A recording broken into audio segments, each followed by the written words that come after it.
Okay, all right, everyone, welcome. We are all set. We are live. I believe this is episode 31. So I just want to say thank you so much for being with me. We're going to have fun tonight. I am so fired up. I'm ready to go. Today was leg day at the gym, so my legs are toast. So I'll be sitting down the whole time, but I have enough energy for tonight, so I'm ready to go.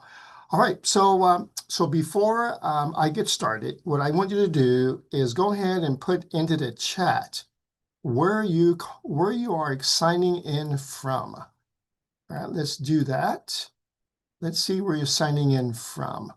I have Janet from North Carolina, Benny from Lebanon, Oregon, John with a hallelujah, Ty with some greetings here. All right, and let's see what else do we have. I have Jacques from Sarasota. My best friends are out there. Pablo, California. Let's see here. I have McCann from Warner Robins, Georgia. Terry from Denver, Colorado. Primo, my cousin from Long Beach, California. Dumont from Kansas City. All right, let's see. Bernard from Naperville. All right, great. Avihu, all right. Delanor from Las Cruces, welcome. All right, Peggy, all right, Peggy's out there. All right, I have Vusu Muzu from South Africa. All right, awesome. Tara from Chicago. Ebony, all right, from New Jersey. Let's see, John Marshall from Dallas, Texas. Is that the John Marshall that I knew from a long time ago? All right, Reginald from Las Vegas, Miriam, Houston, Bridget. Oh, we are so represented. So welcome everyone, welcome. We're gonna have fun tonight. We're gonna have a lot of fun.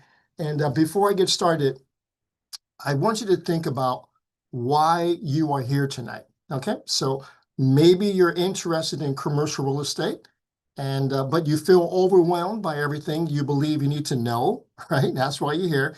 Maybe you are concerned about your financial future, so you're in good company today.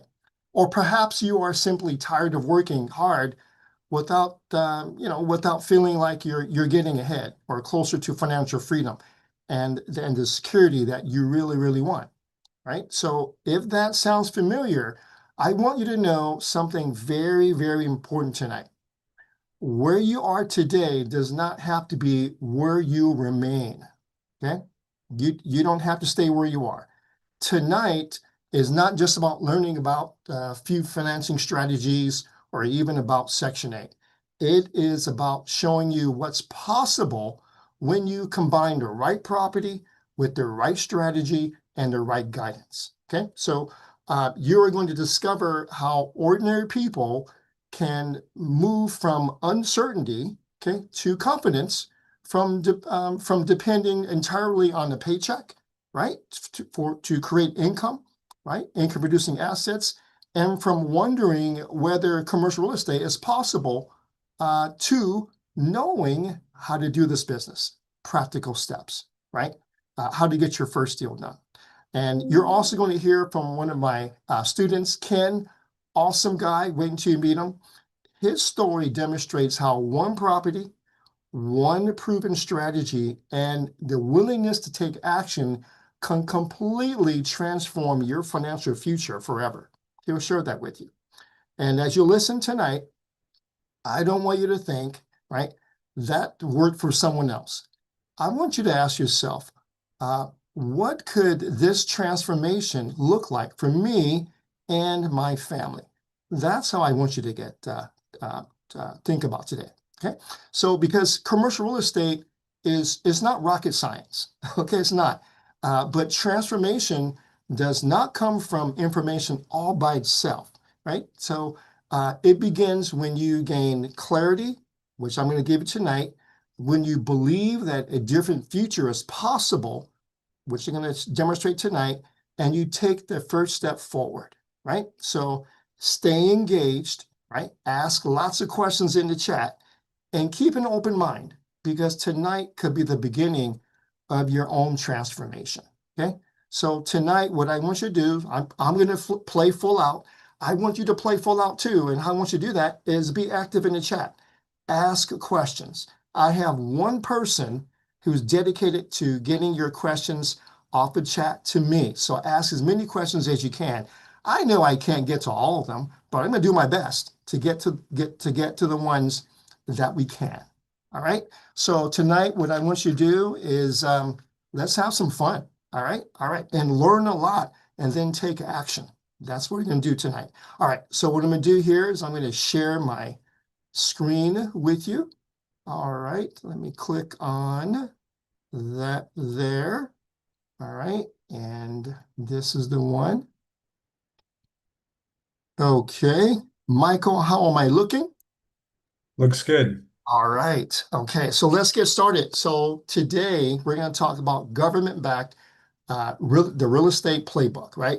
Financial deals, fill units, and build wealth by the government helping you. Okay, that's what tonight's about. And so by the end of this webinar, you will be able to, okay, I guarantee it, discover the hidden government financing programs that make your first deal possible. You're also gonna be able to transform Section 8, okay, from a landlord headache into your most reliable, stress-free cash flow engine. I'm gonna break it all down for you. And number 3, see exactly how one beginner, Ken, our student, used these 2 steps to build a $1.7 million fortune in just 3 years using commercial real estate. He's my special guest today. He's gonna break it all down. All of this doesn't matter, even if you don't have a huge down payment, right? You may be brand new to commercial real estate. That's okay. Even if you feel government programs can be confusing, we're going to simplify it today. Or if you heard Section 8 is too much work, that's a lie. All right. And lastly, even if you don't own a property yet, okay, you're gonna leave tonight knowing what your next step is. Right? Okay.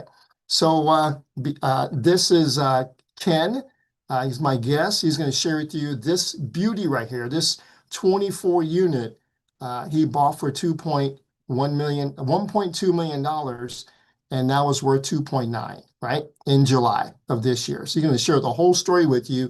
And guess what? He used a government program to achieve this. He's going to share that with you. All right. Okay. So before I get started, let's start off with a quick poll. All right. These polls are very helpful for me.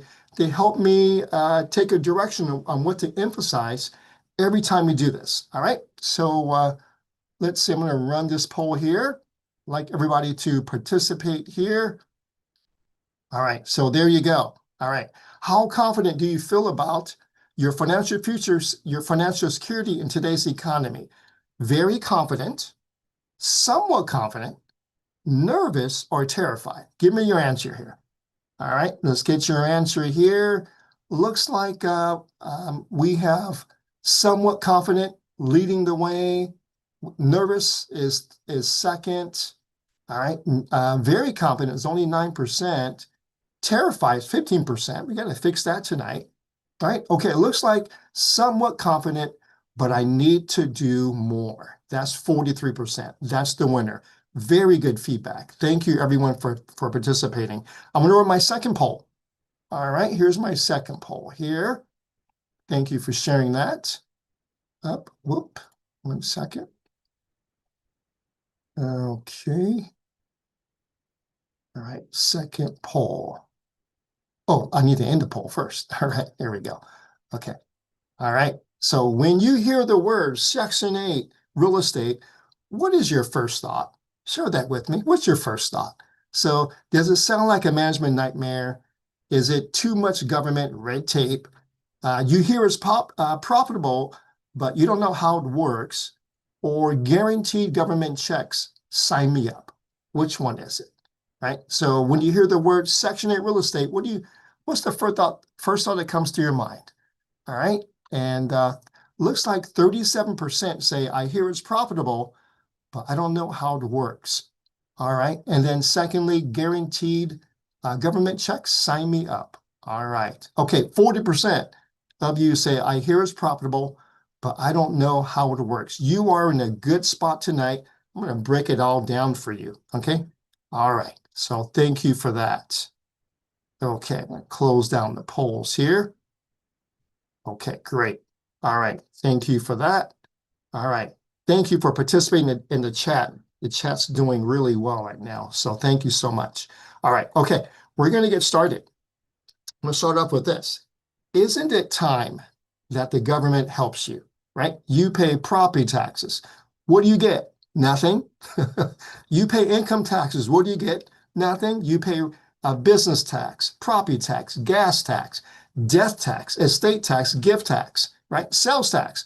What do you get besides trouble, right? What do you get, right? So it is actually, us, you and I against them, right? But tonight, Uncle Sam's going to get back to you, and I'm going to share with you tonight how the government can help you build wealth through real estate. Okay. All right. So I'm going to share with you the top three ways we're going to do this. The number one is with lower down payments. Number two, loan guarantees from the bank giving you the money, so the bank wants to give you money. And number three, housing vouchers. Okay. Remember that word, housing vouchers. Okay. This is how Ken made his $1 million profit. Okay. All right. Step one, we're going to go over government involved financing. Okay. And there are basically four ways that the government has a role in helping you create wealth with real estate. Okay. You have the FHA loan, you have the VA loan, you have the Fannie or Freddie loan, and you have the SBA loan. Okay. Now I'm going to go over those quickly one by one. Here's the first one. This is the FHA loan. How many out there in the chat have heard the word house hacking? Put it in the chat. Have you heard the word house hacking? All right, put in the word. Yes. Andrew's doing it now. Awesome. Okay, I have a few no's and a couple of yeses, a couple of no's. Okay, good, good. All right. So we love to teach our students how to house hack an apartment building. Here's how you do it as a beginner, okay? You're going to buy an apartment building, rent one, and rent out the others. The FHA program allows you to do that with a fourplex, okay? With only 3.5% down, okay? The rule, though, is you have to live in one of the units for at least a year, okay?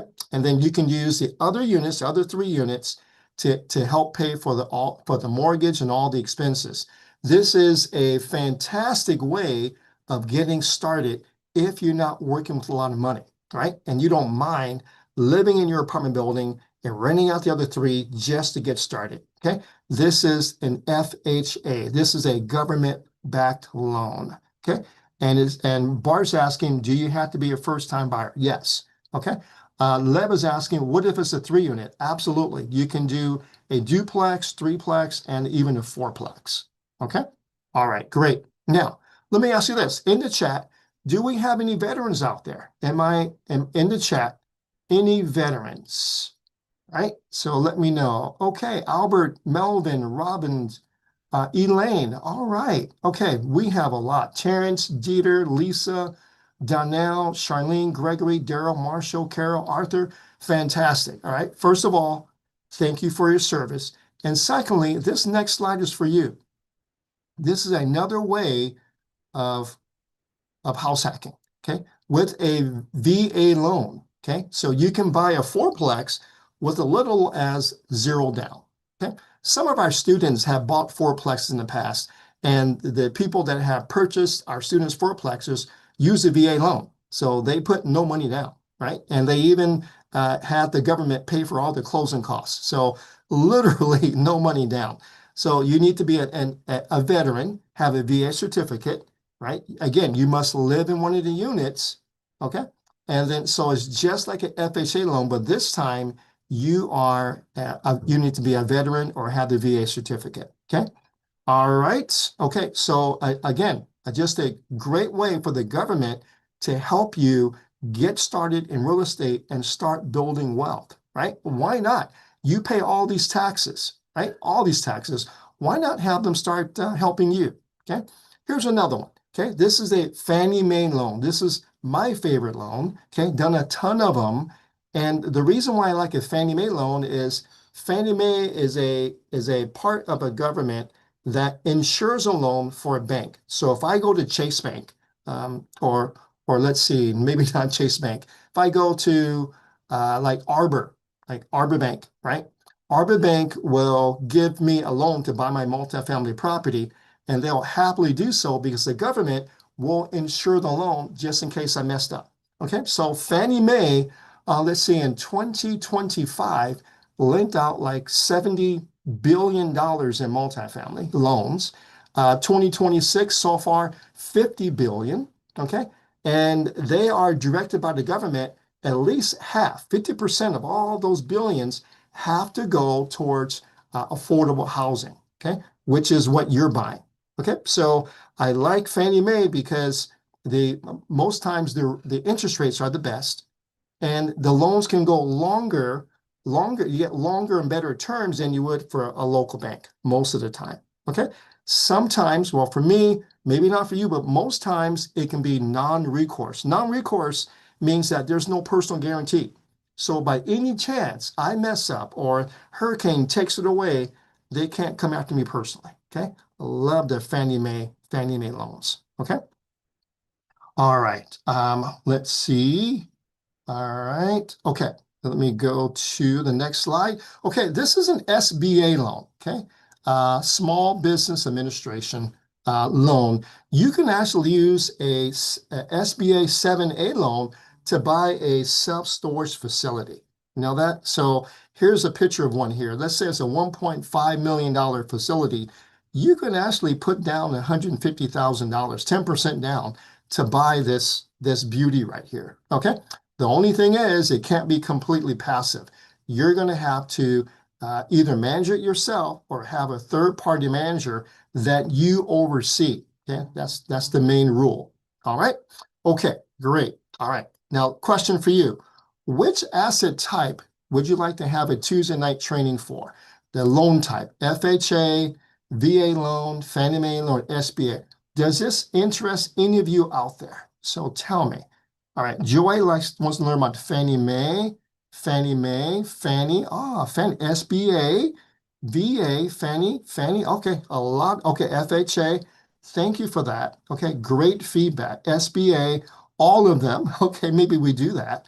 All right, Fannie, okay, Thurston said all four. Okay, great feedback. Thank you so much. Okay, now what I want to do is go to step 2 and talk about Section 8, okay?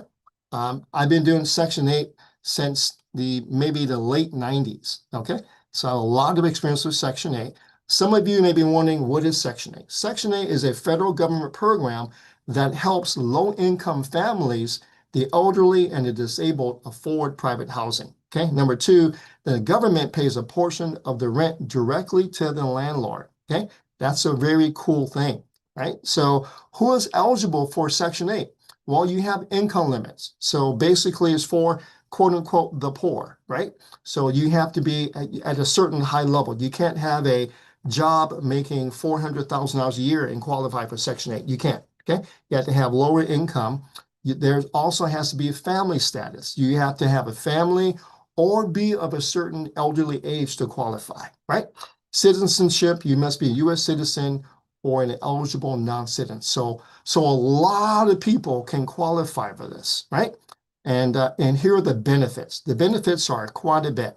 Number 1, you get a strong renter demand. Okay, there's lots of properties out there that they're looking for people to buy properties that they can rent out to Section 8.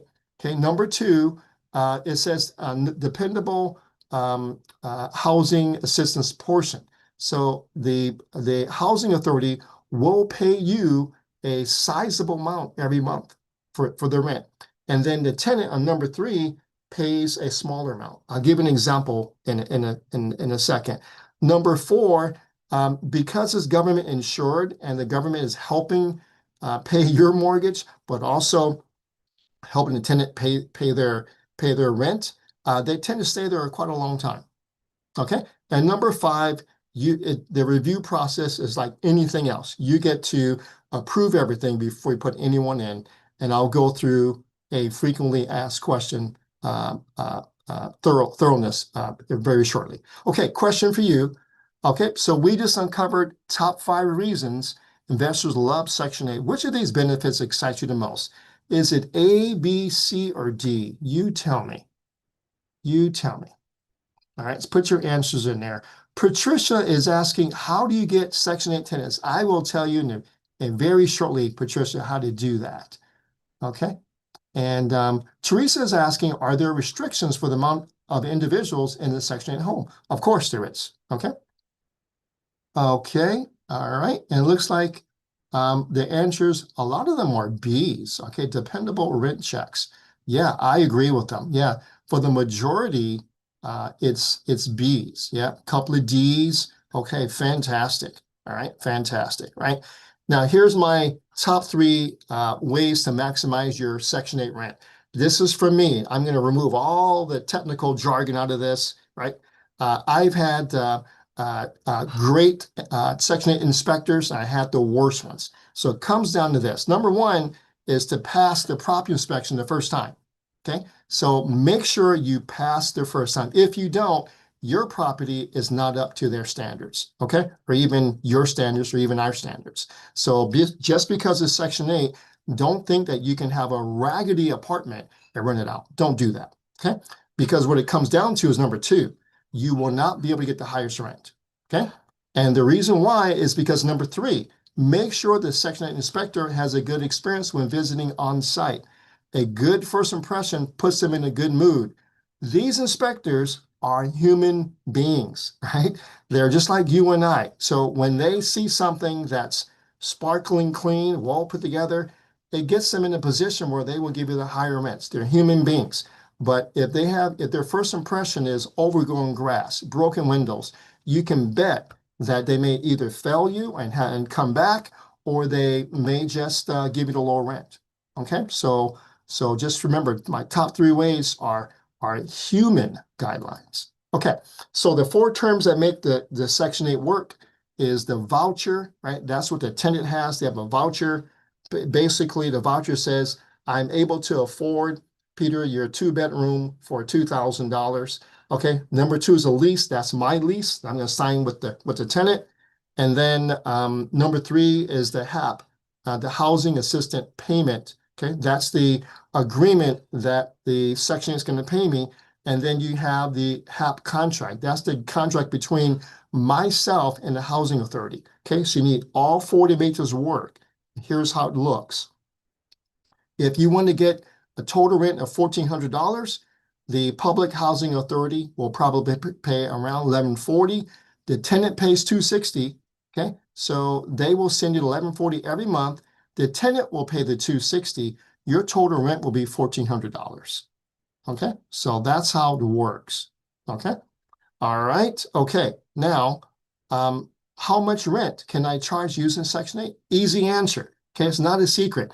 All you have to do is Google fair market rent Section 8 and the name of your city. Okay, it pops up there. It's not a secret. Or you can go to affordablehousing.com and download a market rent report and find out what the market rent is, right? And this report is mainly, they get it from Google. All right, so very easy to get what the rents are. Okay, so no secret there. Okay, no secret there. All right, okay. Let's see if we have any questions here. Okay, all right. Let's see.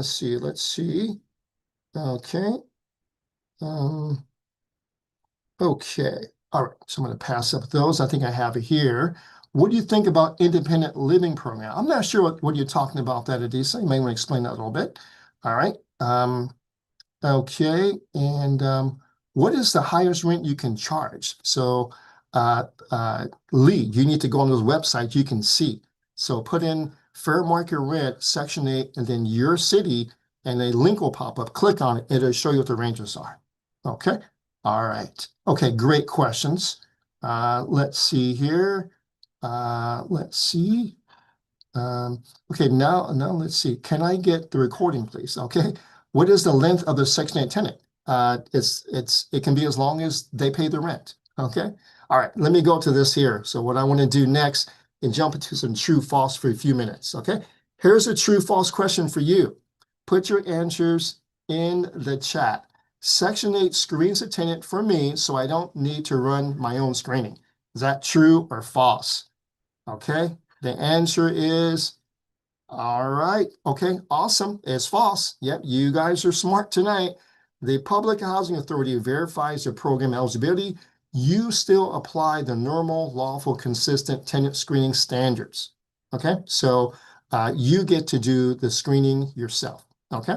All right. Number two, Section 8 usually pays the tenant security deposit. True or false? True or false? Okay. All right. And let's see the answers. Okay, a lot of false. All right, and it's false. The tenant will pay the security deposit, and sometimes some other programs will help them pay the deposit. Okay. All right. Let's go to question number three. True or false? A landlord may collect extra side payments above the Section 8 approved rent. Is that true or false? True or false? Okay, that is false, right? So if you have a tenant situation where you want them to pay extra because their cousin moved in, you can't do that. You have to go by what's on the paper or risk getting booted from the program. Okay. Question number four. If Section 8 payment is late, can I treat the unpaid amount as tenant non-payment? Can you do that? All right. So is that true or false? All right.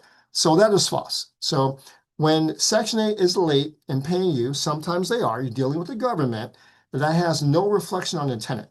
The tenant has their portion to pay, and then Section 8 has their portion to pay. Okay. So you need to keep those two separate. Okay, question number five. A Section 8 tenant can never be evicted. Give me the answer. Is that true or false? True or false? Okay, I better not see any trues there. Okay, very good. All right, so it's false. Okay, so a Section 8 tenant can be evicted if they break the lease, if they don't pay their share. Right, they have to follow all the regulations in the lease, or you get to lawfully evict them like anybody else. Okay. Question number six, a landlord can request a rent increase during a Section 8 tenancy. True or false? Okay. True or false? All right. Yes, that is true. Okay. So you can request your rent increase. For example, in California, I just looked up one in a city, and I saw that the studios went from a lower increase. I think this year was from like 1950 to like $2,200. That's a sizable increase. Okay. That's a sizable increase. Which brings me to this question here.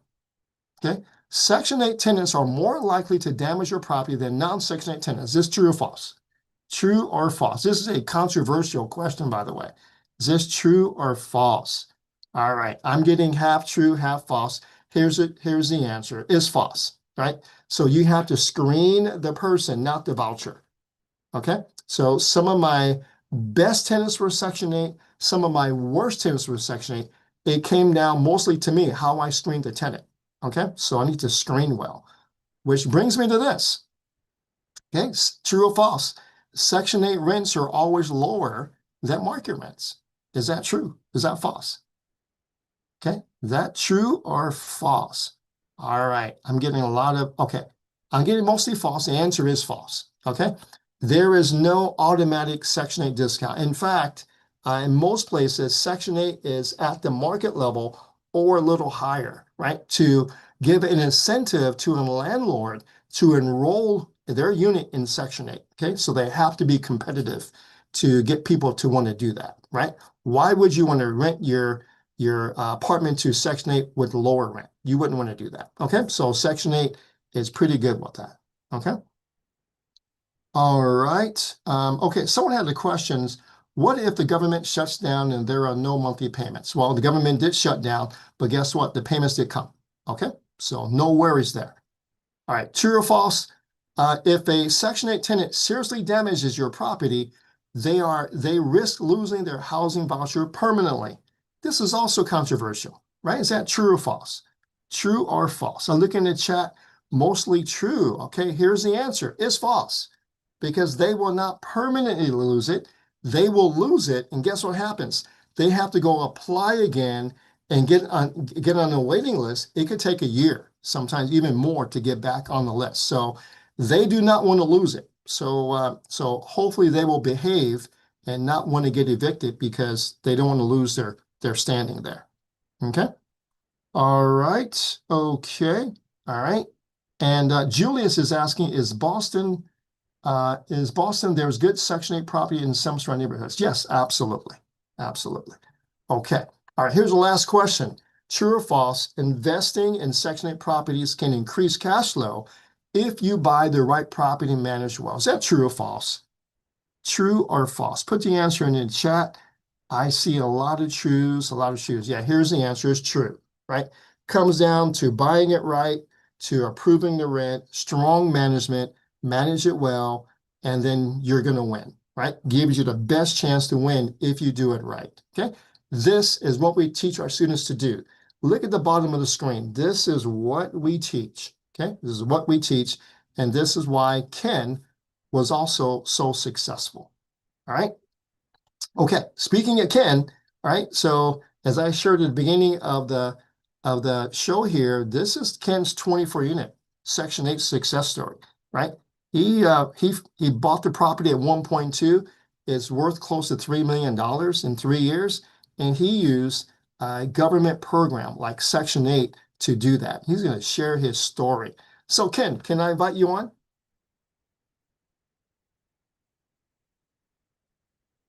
Let me know when you're there, Ken. Hello, All right, how you doing, Ken? doing good. Good, good. Hey, thank you for joining us. And sharing your story and how everything went down.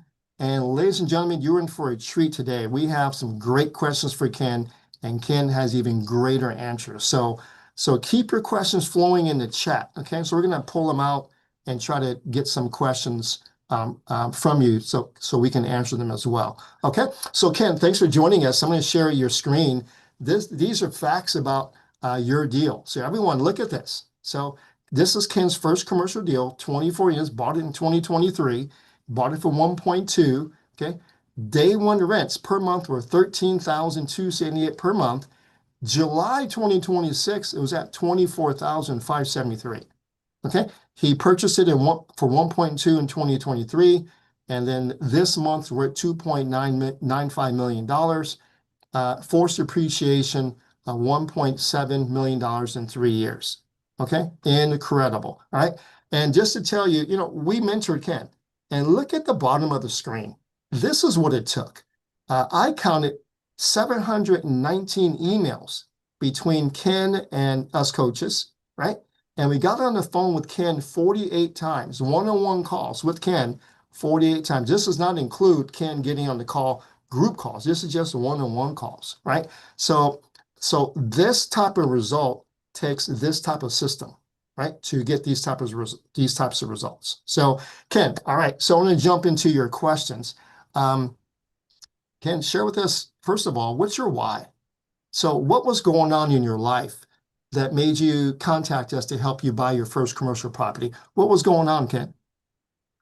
Well, I've been working for a long, long time, right? Just like anybody, kind of running through the phases of working and raising a family. And I always think about, what if one day my job decided to fire me and I don't have a second source of income, right?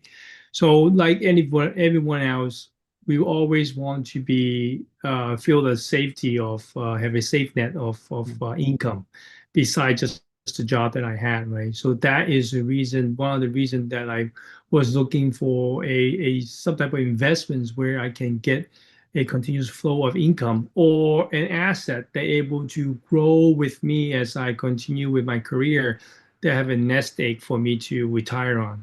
And that was the reason. That was one of the biggest why of why Yeah. I went into commercial property. That's a huge why, right? Can anyone out there relate to Ken, right? Wanting more financial security, wife, 2 kids, mortgage, job. Ken works in tech, right? And how many of you out there can relate to Ken? Quite a bit, right? Someone's asking, where's Ken's property? It's in Kentucky, okay? And Ken lives with me in California, right? So that's even a greater testament of getting that done from distance, all right? All right. And Shell's asking, how did Ken get the capital for his property? It was a HELOC. Ken used his home, okay, to do that. All right. Okay. Ken, next question is threefold. How did you find the property, right? What motivated the seller, right? And this property was under a tax credit restriction. So what does that mean? And where was the opportunity? Let's start with number one first. Of course, we can't share the actual technique, but how did you find this property, Ken? Was it off This market or is was it listed? Yeah, this is the off-market deal. This is definitely off-market deal. The reason why is that um, to answer your second questions, right? This seller was interested in to do a 1031 exchange, and I was just happens to be able to find this off-market deal while he was in the process of doing the 1031 exchange. And that was one of the motivation that why he wants to sell. The second motivation why I think after working with the property and talking to him is that I believe that the property requires a lot of attention because this property has quite a lot needs to be done in order to get it to the rent that it needs to, and it require a lot of attention and hands-on. And I just don't believe that he's ready to put in that kind of attention to the property, right? So there's two folds why he was very motivated to sell. Yeah, that's good. So everyone, when a seller is in a 1031 exchange, they have a very tight deadline. So they have to keep the whole transaction moving. And Ken and I use that to our advantage to help us get the best deal, right? And all right. And okay, so Merlan was asking what's a 1031 exchange, and Stephanie put a link there for you to look at. Okay. All right. Okay. And so Ken, question number three. So this property was under a tax credit restriction. And I bring that up because it was key, right, to where the opportunity was. So Yeah. share what that is, right? So And where was the opportunity? absolutely. So the tax credit restriction, this means that this property was originally built, not me, but the original, probably many owner before was built the property using a government tax credit.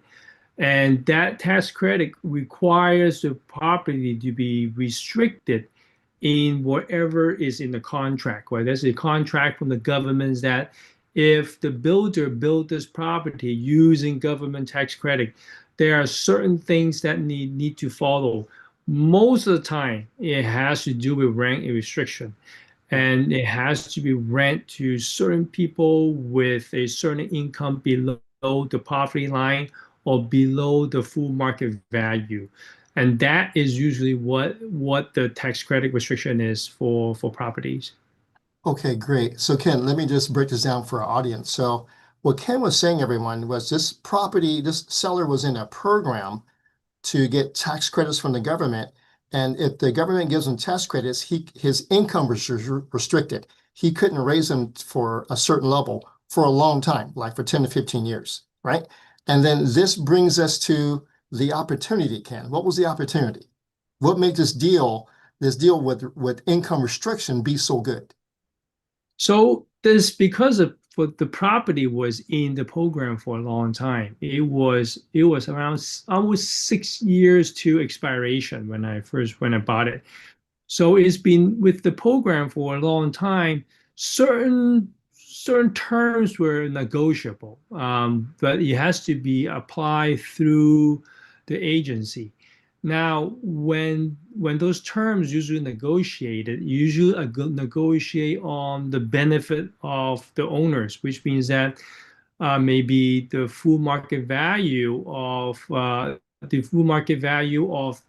rental can be increased as close to the fair market. I mean, the fair market value can be. I mean, the rental can be moved to as close to the fair market value as possible, because usually with tax credit, you have to rent the unit below the fair market value. But as I get closer to the tax credit restriction being expired, I was able to negotiate and say, hey, I can able to rent the unit at a higher than what was I purchased for, and that was driving the additional income to the property. Yes, yes. And ladies and gentlemen, what Ken did was Ken almost found a loophole, right? How to get out of this income restriction that the owner was not aware of or didn't read the fine print. Ken did, right? And I remember the day that we were on a coaching call and we discovered this, right? And they go, wow, Ken, looks like we can take the rents from this level to that level. And look at the next screen here. Look at the next screen. Look at these rents here, right? So Ken, your rents were day one to two bedroom units around $400 a month. Today they're $1,050. The three bedroom units were between $500 and $600. Today they're $1,200, right? So Ken, walk us through how you were able to do this over 3 years, as quick as you can. Well, I think first of all, we have to understand what the market value of the property is, right? I mean, for all the units are. Two is very importantly is find the good contractors and property managers. So I think property manager was number one, because at that stage we need to stabilize the property, and also I'm working with Section 8, a lot of Section 8 tenants. The proper property manager was very key for me at the beginning to understand where I was and how to get to where I am, which is the new rent. And two is to get a lot of good contractors. There's a lot of bad contractors I work with, but then you kind of have to screen through them really fast and find those that are able to renovate the property for me at the price point that I need, and also the standard and quality I need in order to pass the Section 8. Yeah. Ken, there's a question here. How did you find your property management company? They're probably asking, Ken, because you're in California, this property is in Kentucky. So how'd you do that from afar? It's no difference as if you are trying to find a property manager in California, right? You still have to talk to them. Most of the time, it's phone calls, right? You just have to go online. What I did is I probably searched the whole areas in my area for all the property managers. I interview all of them. Uh, Peter gave me a lot of good tips on how to interview for good property managers. He has a whole guidebook of all the questions that needs to be asked, so that we know what the best property managers are. And then those were meeting the qualifications. Then I kind of picked the one that I want to work with for managing my property. Okay, great, great. Let's see. Let's see. And Dennis is asking, how does Ken manage this property? So what type of things do you have in place, Ken? You work full time and in tech. You have this property, huge renovation. How did you manage all this? It is no difference than having a property very close by, right? You have to be on site. That's what I did. I travel there probably once a month or three times, once every 3 weeks or so at the beginning. Two is the property so that I can kind of see what's going on with the properties when I'm not there. But three is going back to the property manager. You got to have a good property manager, because your property manager is your eyes and ears. They Yeah, get able to, if you have a certain turnover that needs to happen, they're able to go and verify it, they validate it. So that's the three keys aspect that I have to manage my property from afar. yeah. Okay, great. Thank you for that. Let's go to the next question. So Ken, share with us your top three pros of using Section 8 or the program that you use, and perhaps maybe a con as well. What are the top three? I think you kind of share that a little bit in your quiz. Well, when we Section 8, the benefit is that you have a steady rent, right? It's not through someone's working and have an income, but the government is actually the ones responsible for the rent. So that's the beneficial, because once you pass the program of the verifications of the property, and a tenant moves in, the check comes in for as long as the contract is, right? Two is that as long as there's a good relationship between yourself and also the tenant can be in that unit for as long as you're willing to renew it, right? So usually is a year-long contract. If there's no hiccups and the tenants continue to renew, then you have a very steady long-term Yeah, tenant that be on your properties for quite a long time. I do have a few that are like that, right? Because they from since the beginning they manage, they take care of the property, they pay on time for their own portion of it, and they stick around for years and years. yeah, And three is that the rent increase, right? Is a pretty straightforward. we can look at the what is the fair market value, and then just request it through the Section 8. I think different county may have different way of doing it. My county has a way to just go online and just submit it and say, hey, this is a new contract, this is a new rate, and then just wait for the approval process. So Yeah. that is, I mean, some of the top pros, right? Now the disadvantages is that it's not really disadvantages. It's more like we are working. Section X is through a government program, right? Government program, we understand that they have a lot of processes that need to be in place to help protect the tenant and also help protect the landlord itself. So for a lot of folks in the beginning, need to understand that it's not like trying to put a tenant as cash. They will come in and then they look at the property, they like it, and they sign it. You have to go through, not permits, but then they have to come and verify the property to understand that it meets all the qualifications, because Section 8 has a list of very details of things they check. And once you pass that, then the property is ready to be leased out to the tenant that with a voucher. So yeah, you have to understand sometimes, Yeah. it may take a couple of weeks for that to be available. Yeah. Ken, a question for you. You went through this whole process with this deal, dealing with the government, Section 8. Would you do it again? I would. Okay. Because in the beginning it was quite a headache because it was something very new, right? But with anything, it is a learning process. But Yeah. once I learned through the process, it it just you have to time things differently. You have to manage the Yeah. process differently, and you have to have a property manager that understands Section 8, right? That's Yes. another thing when I was looking through property managers. Some are not very experienced with Section 8. Some are say, that's the one that I'm working with. She's been doing the Section 8 a long time. So she said, no problem, I can handle this. I know exactly what the paperwork needs to be done. She has a system that needs to handle it. And for her, it's just is quite simple, right? Not Yeah. simple, but is a process she already got down very, very well. Yeah. Okay. Great. Great. Let's go with some questions here. So, let's see, David. David has a question. How do you select a good property manager? We talked about that. Jacques, is it possible to make Section 8 tenants with tenants not in Section 8? Yes, Ken has some.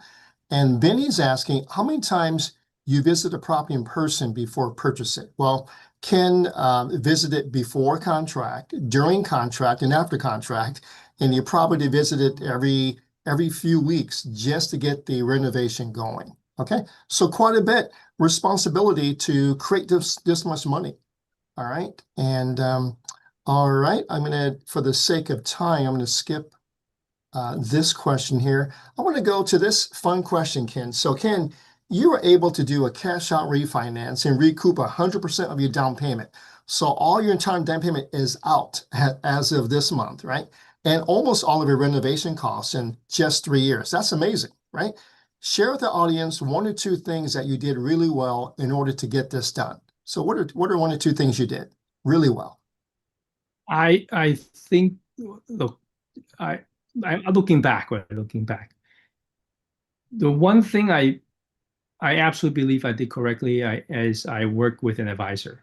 And I'm not saying this just because I'm on the show with working with Peter. It's because I personally have tried to work purchasing commercial properties quite a long time ago. Is not just recent, right? I read books before. I tried other seminars, but what I learned going through this deal is that commercial property is very different from residential property. Because each deal is structured differently. You are working because no two deals are the same, right? My 24 Yeah, properties is different from another person's 24 properties, different location, different seller. They have different demands, different. Like the person I'm working with is 1031 exchange, right? I don't think I'm able to navigate through all the questions that came up from the seller, and then the seller come up with objections, and they have problems with my objections and how to navigate all that, right? You yeah, cannot get that through a book, right? Yeah. I don't think I can. And I think the one thing I did really well is I worked with an advisor to kind of help me navigate through that because I would be not in good hands, I would say. Yep. Okay. Great answer. Great answer. And so over the 3 years, Ken, we exchanged, as I mentioned, 719 emails and 48 calls. So I counted them, Yep, Ken. So yep, looking yep. back, what was the one piece of advice or course correction we worked on that was most impactful to you? Oh, that one was definitely the Laura, right? The Laura was definitely the most impactful. We went The through the program. Laura, Yeah, the yep, lower program you're in. yep, the Yeah. Laura program, and once that aired out, and they say we have to go through line by line. We have to dive deep into understanding what this program was, and that was what made the deal Yeah. because from the numbers itself, it was like we probably pass on it if by the original numbers. Yeah. So everyone, what Ken is saying, the name of the program that this property was in for tax credit was called Lura, Lura, and it pushed down the rents because he was getting tax credits. The key that unlocked all of Ken's wealth here was finding a way to get around it, okay, and to kind of end it so we can raise the rents, and that's what we did, and that's what we spent all these emails and calls going over, and voila, you see the results, right? Okay. Let's go to a couple of questions, Ken. Shelly is asking, does Ken have a business partner with this investment? No, I don't. Well, no, I did. Okay. I did it myself. Yes. Uh, Incorrect, Ken. You have your wife. Yes. Yes, yes, that is correct. All right. Benny's asking, did you buy it via LLC? Yes. All right. And Julius is asking, it's a great question. How many tries before you close your first deal? So he's probably asking, how many deals did you look at or have in the contract until you got your first one, Ken? I would say I would say at least 20, 30 minimum Wow. because we also have deals that we just look at the numbers and then it just didn't work, right? And those different stages, right? There are deals that people will contact or you will find off market value, off market deal that the numbers might look good, but then when you visit the property, it's no good, right? So there's many of them. Yeah. Okay. And let's see. Linda is asking, can you sign a lease for Section 8 for more than a year? You Section 8, that's how we call it, is a no.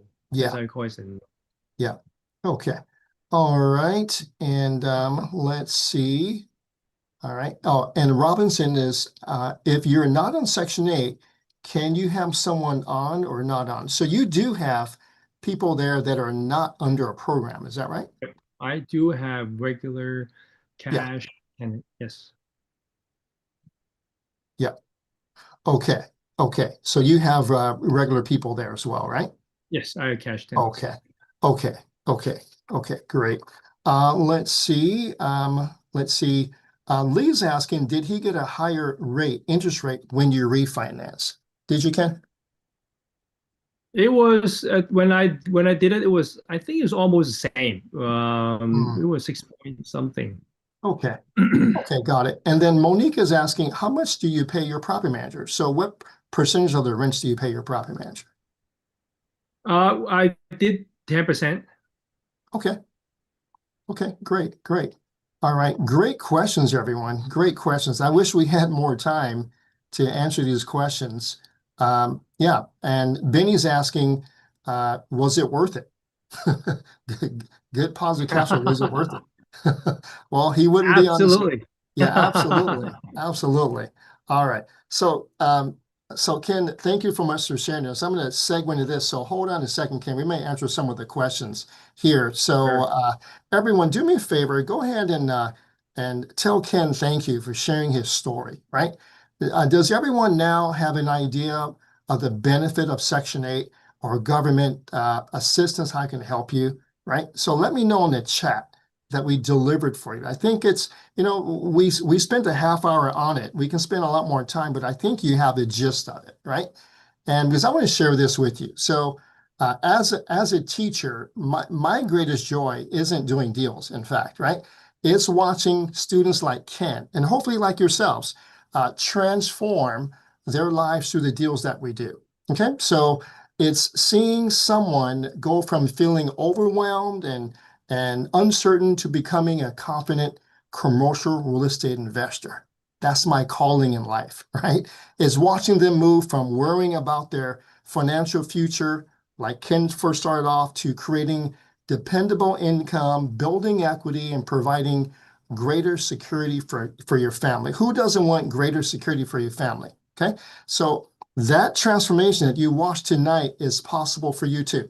It really is. So tonight I've given you the blueprint, right? So you learn how government-backed financing can help you get started, right? How Section 8 created a bunch of money for Ken, a lot of equity, changed his life.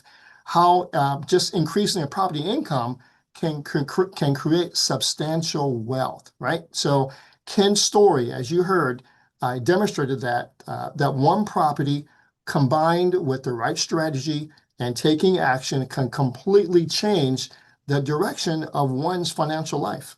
Okay, but information by itself does not create transformation. So you have to take the right action with the right guidance. Okay, so the road that Ken's on and that you may be on pretty soon, right? You're gonna have a lot of questions and obstacles, inspections. You're gonna have negotiations, and you're gonna have times where you're not sure what to do next. Okay, that is when having an experienced mentor in your corner that can make all the difference. Okay, so we have a mentoring program, and it's designed to help you move from where you are today to where you truly want to be step by step. So I have a question out there for you all. Who wants to do what Ken's doing? Who wants to be like Ken? Who wants to do what Ken is doing right now? So go ahead and put it in the chat, right? Let me know who out there who wants to do exactly what Ken is doing. All right. Okay, great. Keep it coming. Okay, great. All right. So what I want to do here is I want to share with you. All right. And I want to share with you this right here. Let me go to it. I want to share this right here to give you the opportunity to do what Ken is doing. Where's my poll? Here it is right here. Let me go back to it. All right. Okay, here's the poll, right? Who wants to learn more about getting mentored by me and my team? Okay, go ahead and put it, look at the screen here, and take your answers from the chat onto this poll right here so we can keep track of it. Okay, who wants to learn more? Our mentoring program is a done with you program. Okay, we hold your hand the whole way, just like we hold Ken's hand, right? 700 emails, 50 phone calls. We hold your hand every step of the way until you put $500,000 in your pocket. Okay, so we share in the profits. When Ken makes a lot of money, we make money. When Ken creates a whole lot of equity, we also get part of that equity. So we split. So our interests are mutually aligned with yours, but we need you to be successful for everyone to make money. Okay, so if you want to learn more, go ahead and click yes. All right, now I have a second poll that I want to do, and that one is this here. Let me end this poll. The poll is here. Let me get it here. All right, who wants to speak with someone tonight? So if you're ready to go, right, you're ready to go right now. You are so inspired by Ken.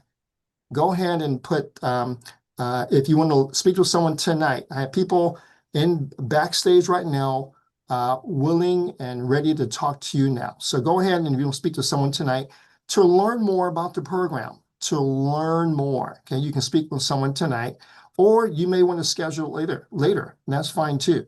Okay, so all the answers on the chat, let's put them right on the poll right here. So take those here. So Lee, for example, put down schedule later.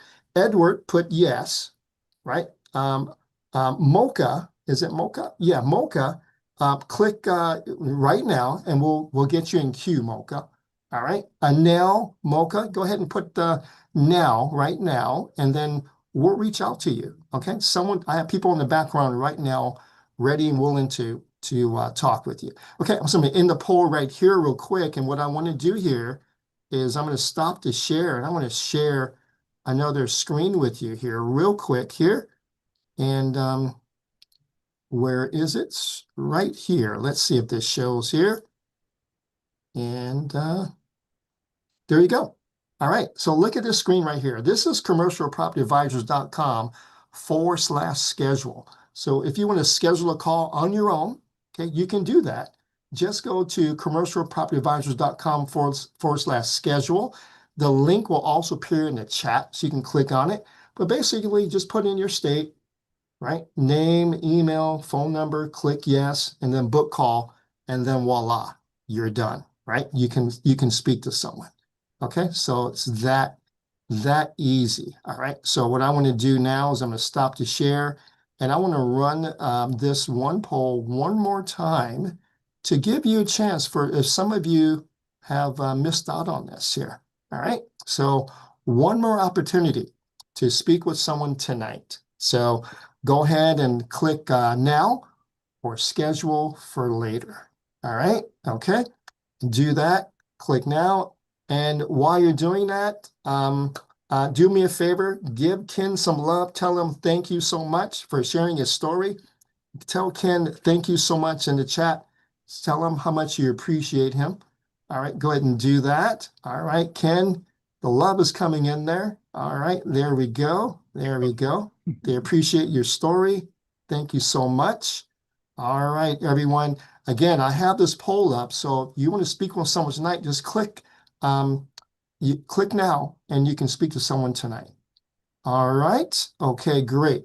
Okay, Ken, thank you so much for joining us. This has been awesome. This has been awesome. So I just want to say thank you so much.